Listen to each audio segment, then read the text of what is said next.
Meu primeiro contato com o Plank foi através de imagens na internet. Eu vi aquelas fotos das pessoas, eu não conseguia entender direito o que era aquilo, mas daí eu resolvi estudar, resolvi me aprofundar naquela ideia e aos poucos eu fui me cativando por aquilo que mais tarde eu viria descobrir um esporte de muito risco, de muita habilidade.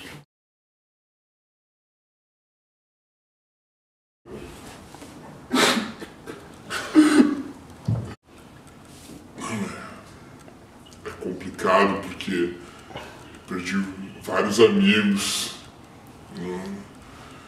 nos treinos e às vezes em momentos oficiais.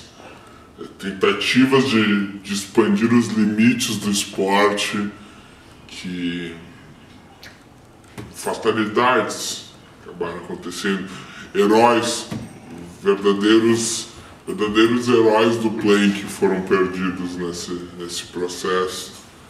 Eu até me emociono falando disso, mas é uma realidade complicada, uma realidade difícil, mas conforme tu tinha pedido, minha vida mudou muito.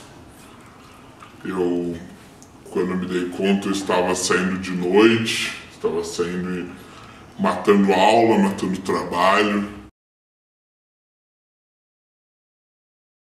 Tudo isso começou com cerca de uns 17, 18 anos, os primeiros contatos, os primeiros envolvimentos.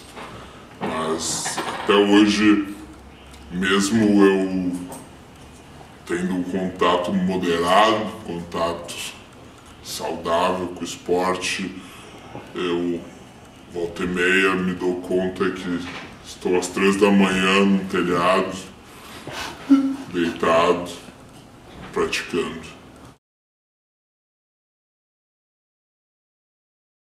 Eles não vêm, eu me escondo.